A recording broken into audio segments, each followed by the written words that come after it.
खबर से आगे। सुशांत सिंह राजपूत के केस की जांच करने के लिए मुंबई में पहुंची सीबीआई की टीम जबरदस्त एक्शन में है। पूरे दिन भर हमने आपको बताया लगातार अपडेट और उसके साथ साथ किस तरह से जांच हो रही है।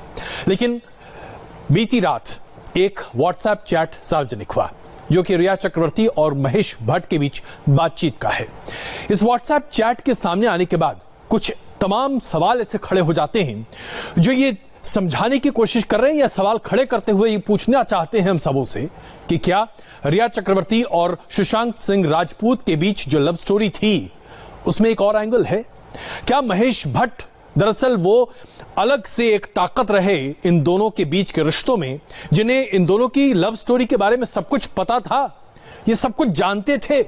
आखिरकार 8 जून को जब रिया चक्रवर्ती सुशांत सिंह राजपूत से बातचीत करके या लड़कर या न जाने किस वजह से घर से बाहर निकलती हैं, तो फिर अपने व्हाट्सएप चैट में वो महेश भट्ट को जो बातें कहती हैं उसका मतलब क्या है? क्या महेश भट्ट रिया चक्रवर्ती के लिए एक तथाकथित तौर पर फादर फिगर थे, पिता समान, पिता तुल्य, शुगर डैडी, तमाम तरह के शब्दों का इस्तेमाल किया जा सकता है, या दरअसल इस रिश्ते का कोई और मोड़ भी था? देखिए रिपोर्ट। इन तस्वीरों के जरिए रिया चक्रवर्ती और महेश भट्ट की नजदीकियां कब की सरेआम हो चुकी हैं। इनके मायने तमाम हैं, लेकिन अब देखिए इस रिश्ते की असली तस्वीर जो रिया महेश भट्ट के बीच हुए व्हाट्सएप चैट से सामने आया है।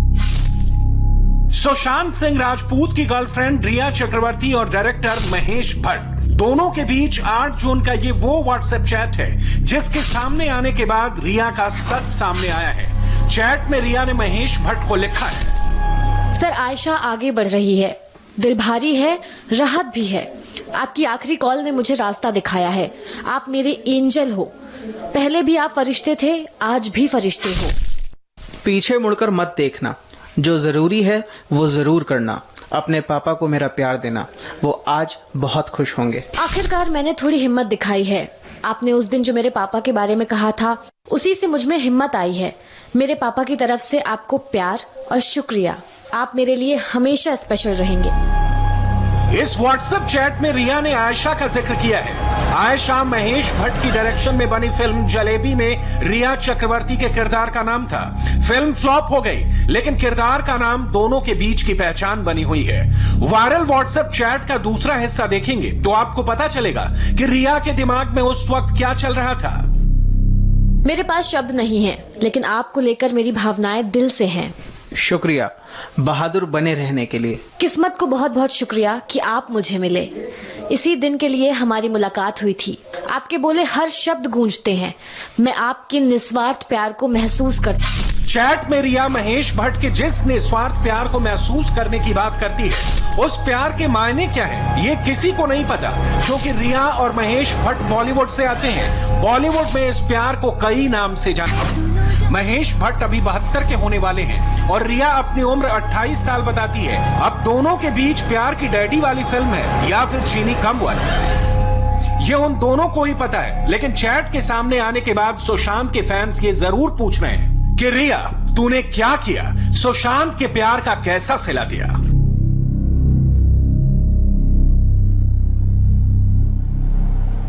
जाहिर सी बात है सवाल कई हैं जिसका जवाब सिर्फ रिया चक्रवर्ती या फिर महेश भट्ट दे सकते हैं। महेश भट्ट और रिया चक्रवर्ती के बीच व्हाट्सएप चैट से कम इस बात पर से तो पर्दा उठ जाता है कि महेश भट्ट को रिया चक्रवर्ती की निजी जीवन के बारे में, जो कि सुशांत सिंह राजपूत से जुड़ा हुआ था, सब कुछ पता था, पूरी जानकारी थी। अब ऐसे में बड़ा सवाल यह उठता है कि मुंबई पुलिस के सामने महेश भट्ट ने जो बातें कही थी उसमें उन्होंने इस बात को क्यों नहीं कबूला? महेश भट्ट ने आज तक इस बात को सार्वजनिक क्यों नहीं किया कि रिया चक्रवर्ती और सुशांत सिंह राजपूत के बीच जो इश्क, जो मोहब्बत था, उसमें एक किरदार इनका भी था? ये जानते थे कि क्या चल रहा है इन दोनों के बीच में, फिर उन्होंने अपनी चुप्पी क्यों साध रखी थी? इसके पीछे क्या कोई साजिश है, या महेश भट्ट एक तरह से चुप्पी साध कर किसी को बचाने की कोशिश कर रहे हैं? क्या रिया चक्रवर्ती को बचाने के लिए सब कुछ हो रहा है, या महेश भट्ट अपनी साख बचाने के लिए ये सब कुछ कर रहे हैं?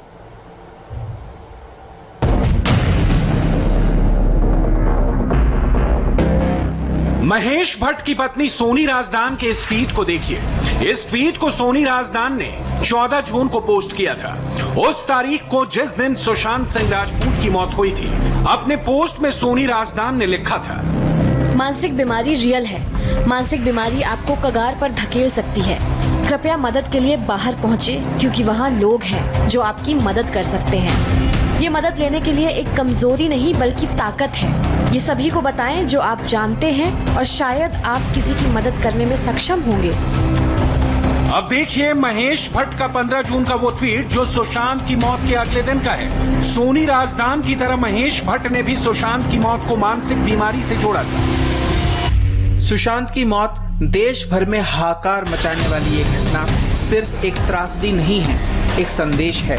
जब मानसिक स्वास्थ्य की बात आती है तो हम उस तूफान से निपटने के लिए तैयार नहीं हो पाते हैं। इस ट्वीट के बाद महेश भट्ट ने 15 जून को ही एक और ट्वीट किया। इस बार उन्होंने लिखा, हर शख्स एक कहानी है जो उसी से बाहर निकलने की कोशिश कर रहा है। इन दो ट्वीट्स के साथ महेश भट्ट ने 2 तस्वीरें भी शेयर की थी। पहले ट्वीट के साथ महेश भट्ट ने काली तस्वीर लगाई थी जिसमें कुछ ट्रायंगल बने थे, लेकिन दूसरे ट्वीट के साथ महेश भट्ट ने जो तस्वीर लगाई वो हैरान करने वाली थी। इसमें खून की बूंदें बहती हुई दिख रही थी। इन 2 ट्वीट्स के जरिए महेश भट्ट ने रिया की तरह, या कहें कि रिया से पहले सुशांत को मानसिक रूप से बीमार करार दे दिया। मतलब न जांच, न पुलिस, न पूछताछ। महेश भट्ट ने साबित कर दिया था कि सुशांत मानसिक तौर पर बीमार थे। तब भी लोगों ने सवाल पूछा था, और इस चैट के सामने आने के बाद तो लोग सोशल मीडिया पर टूट पड़े हैं। अब सीबीआई इस चैट के हवाले से जांच करेगी कि आखिर 8 जून को ऐसा क्या हुआ था कि रिया ने सुशांत का घर छोड़ा था। लेकिन जो नजर आ रहा है वो ये है कि महेश भट्ट को रिया और सुशांत के बीच घट रही हर खबर की पूरी और सटीक जानकारी मिल रही थी। बॉलीवुड में इस बात को लेकर चर्चा बड़ी आम है कि एक लॉबी है जो बॉलीवुड में लोगों को आगे बढ़ने नहीं देती, खास करके उनको जो बॉलीवुड में अपना अस्तित्व बनाने बॉलीवुड से बाहर से आते हैं। लेकिन जरा महेश भट्ट के बारे में चर्चा कर लेते हैं। महेश भट्ट का किरदार जबरदस्त है। 72 साल के होने वाले हैं, लेकिन महेश भट्ट की जिंदगी की कहानी कुछ ऐसी है कि सनसनी पैदा कर देती है। महेश भट्ट उन बिरले निर्माता निर्देशक में से हैं जिन्होंने अपने व्यक्तिगत जिंदगी के लम्हों को चित्रार्थित कर यानी कि सिनेमा के स्क्रीन पर रखकर जबरदस्त पैसे कमाए। 1 नहीं, 2 नहीं, कम से कम 5 ऐसी फिल्में बनाई जो खुद उनकी जिंदगी पर आधारित हैं, और ये सभी फिल्में हिट रही हैं। जबरदस्त पैसा भी कमाया, और इस फिल्म में हर तरह की सीमाओं को लांघने की बात भी कही गई है, मर्यादा के बाहर जाने की बात कही गई है। यानी कि अगर आप व्यक्तिगत तौर पर महेश भट्ट के जीवन को देखें तो सामाजिक ताने बाने से बिल्कुल अलग उन्होंने अपनी एक अलग पहचान बनाई। अब आप इसे अच्छा भी मान सकते हैं या फिर वो जिसे दुनिया शायद बहुत अच्छा नहीं कहती। अपनी फिल्मों की तरह ही महेश भट्ट की जिंदगी भी बहुत बिंदास रही है। अंग्रेजी के शब्द में कहें तो अनकन्वेंशनल। उनकी जिंदगी की रवानगी में सामाजिक ताने बाने उतने अहम नहीं रहे जितने निजी जज्बात। महेश भट्ट का ये वीडियो इन दिनों खूब वायरल है। मीडिया के एक सवाल पर महेश भट्ट ने कैसे अपना आपा खो दिया। सवाल डिप्रेशन और मेंटल हेल्थ को लेकर था। दरअसल रिपोर्टर ने मनोचिकित्सक को लेकर महेश भट्ट से सवाल किया था, वही डिप्रेशन शब्द जिसे महेश भट्ट सुशांत की मौत के बाद कई बार इस्तेमाल कर चुके थे। लेकिन वही शब्द जब उनकी बेटी के लिए हुआ तो देखिए कैसे उनका पारा 7वें आसमान पर पहुंच गया। There are no answers. There are pretenders who claim to have answers. Papa. And they institutionalize those answers. And they impose those answers with the butt end of a gun. इस बीच बगल में बैठी उनकी बेटी आलिया भट्ट उन्हें शांत करने की कोशिश करती है। फिर आलिया उस रिपोर्टर से बात करती हैं। I warned you this is gonna happen. वहां पूरा भट्ट परिवार मौजूद था। आलिया के रोकने के बाद भी महेश भट्ट नहीं रुकते। I can't expect a young little girl to fit into the sick world where brutality is legitimized. Papa. हालांकि आलिया उन्हें फिर टोकती हैं, लेकिन वो चुप नहीं होते हैं। Nothing is wrong with you, darling. Nothing is wrong with you. The psychiatrist wants to fit you into this brutal world. He is more sick. Mahesh Bhatt का वायरल वीडियो पिछले साल दिसंबर का है, जब उनकी बेटी और आलिया की बड़ी बहन शाहीन भट्ट की लिखी किताब की लॉन्चिंग हो रही थी। शाहीन भट्ट काफी वक्त तक डिप्रेशन से जूझी और अपनी जिंदगी के उन लम्हों को किताब में शामिल किया है। जिस डिप्रेशन और मानसिक बीमारी की बात महेश भट्ट ने अभी सुशांत की मौत पर बोलते देखे गए, उस बीमारी से उनका बहुत ही करीब का नाता रहा है। बेटी शाहीन भट्ट डिप्रेशन में रही तो एक जमाने में महेश भट्ट की महबूबा रही परवीन बाबी भी मानसिक बीमारी की शिकार हो गई। कहा जाता है कि तब परवीन बाबी के साथ अपने रिश्तों पर ही महेश भट्ट ने अर्थ फिल्म बनाई थी और इसी फिल्म से महेश भट्ट को पहली कामयाबी मिली थी। तो महेश भट्ट की एक अलग अंदाज में चीजों को प्रस्तुत करने की काबिलियत रही है। साल 2000 से एक तरह से महेश भट्ट ने हॉलीवुड को हिंदी में प्रस्तुत करने की कोशिश की, उनकी फिल्मों को कॉपी करके। लेकिन सबसे बड़ी दिक्कत उनके सामने यह थी कि उन्हें बोल्ड हीरोइंस चाहिए थी, कुछ ऐसी हीरोइंस जो वो सब कुछ करे स्क्रीन पर जो आमतौर पर नामचीन हीरोइन करना पसंद नहीं करती। और यही वजह है कि भट्ट कैंप को इसलिए जाना जाता है बॉलीवुड में कि वो नई एक्ट्रेसेस यानी नए एक्ट्रेसेस को सामने लॉन्च करने का प्लेटफॉर्म बन जाते हैं। साल 2000 में महेश भट्ट ने इस सिलसिले को जब शुरू किया तो बिपाशा बासु को लॉन्च किया। सनी लियोनी को भी महेश भट्ट ने ही फिल्म में लॉन्च किया है। इस तरह के कई नाम हैं जो महेश भट्ट ने फिल्मों में लॉन्च जरूर किए, रिया चक्रवर्ती समेत, लेकिन इनमें से कोई भी नाम बहुत बड़ा नहीं बन पाया, फिल्मी दुनिया में अपनी बहुत बड़ी जगह नहीं बना पाया।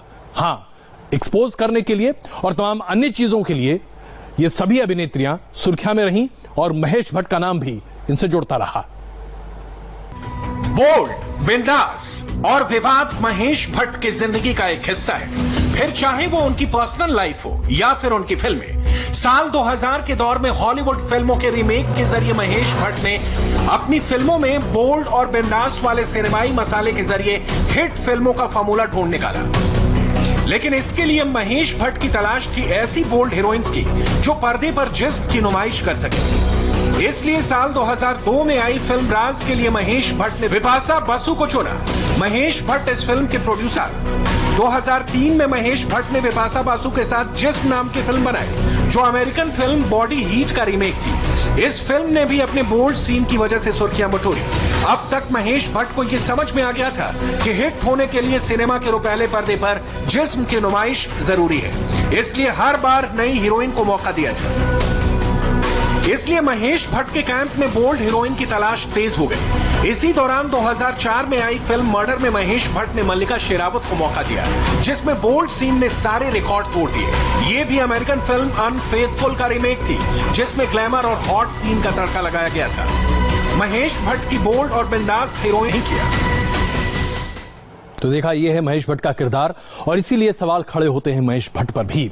आइए अब आपको दिखाते हैं रूस के राष्ट्रपति व्लादिमीर पुतिन की चाय कितनी महंगी पड़ती है उनकी दुश्मनों के लिए, क्योंकि उनके दुश्मन जैसे ही अपनी चाय की चुस्की लेते हैं इस दुनिया को अलविदा कह देते हैं। पुतिन के विरोधी चाय से इतने खौफजदा हैं कि अगर हम इतिहास के पन्ने पढ़ते हैं तो ऐसा लगता है कि बीते 10 साल में तकरीबन 5 राष्ट्रपति पुतिन के विरोधी चाय की चुस्की के साथ ही इस दुनिया से चल बसे। अभी ताजा खबर आई है कि रूस में पुतिन के विरोध करने वाले नेता एलेक्सी नावलिनी को चाय के बजाय जहर देकर उन्हें मारने की कोशिश की गई। फिलहाल एलेक्सी कोमा में हैं और अस्पताल में अपनी मौत से जंग लड़ रहे हैं। एलेक्सी की प्रवक्ता के मुताबिक साइबेरिया से मॉस्को लौटने के दौरान फ्लाइट में अचानक एलेक्सी की तबीयत खराब हो गई, जिसकी वजह से इमरजेंसी फ्लाइट को लैंडिंग करना पड़ा। फ्लाइट में बैठने से पहले एलेक्सी ने एयरपोर्ट पर चाय पी थी, इसके अलावा कुछ भी न खाया था और न ही पिया था। इसलिए एलेक्सी के समर्थक इस घटना को मान रहे हैं एक बड़ी साजिश और उनका ऐसा मानना है कि रूस के राष्ट्रपति व्लादिमीर पुतिन ने शायद इस पूरी साजिश को अंजाम दिया होगा। वैसे रूस की सियासत में पुतिन के विरोधियों को चाय पिलाकर मारने की या यूं कहें कि चाय की चुस्की के साथ उनकी मौत की कहानियां बड़ी लंबी हैं। जिन्हें रूस में व्लादिमीर पुतिन के विरोध माना जाता है वो कुछ इसी तरीके से बस अचानक अलविदा कह देते हैं।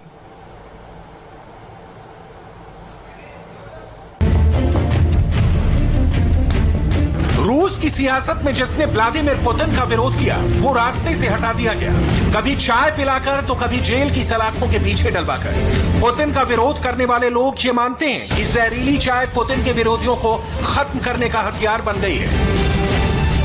एलेक्सी नोलानी की तरह व्लादिमीर पुतिन के विरोधी एलेक्जेंडर लिटवेंको को भी 2006 में जहरीली चाय पिलाकर मौत की नींद सुला दिया गया था। एलेक्जेंडर की चाय में रेडियो एक्टिव पदार्थ मिले। चाय पिलाने का मामला सामने आया था।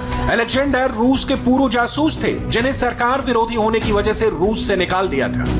इसी तरह साल 2018 में रूस ने न्यूज वेबसाइट चलाने वाले एक्टिविस्ट प्योत्र वर्जिलोव को मॉस्को में जहर देकर मारने की कोशिश की। प्योत्र को अचानक से दिखना और सुनना बंद हो गया था, जिसके बाद उन्हें मॉस्को के एक अस्पताल में ले जाया गया, लेकिन इसके कुछ दिन बाद जर्मनी ले जाया गया, जहां डॉक्टरों ने प्योत्र को जहर देने की बात कही थी। इसी साल 2018 में ब्रिटेन ने रूस की मिलिट्री इंटेलिजेंस पर आरोप लगाया कि उन्होंने नोवोचेक देकर रूस के पूर्व जासूस सर्जेई स्क्रिपल को मार डाला। नोवोचेक एक रासायनिक हथियार है। रूस में पुतिन सरकार के खिलाफ विरोध करने वालों पर खास नजर रखी जाती है। किसे, कब और कैसे सबक सिखाना है, ये रूस के प्रशासन को अच्छी तरह से आता है। बस बने रहिए हमारे साथ, एक छोटा सा हम ब्रेक ले रहे हैं। ब्रेक के बाद आपको दिखाएंगे सुशांत सिंह राजपूत के केस में दिशा सालियान से जुड़ी एक बड़ी खबर आ रही है। बन रही है हमारे साथ।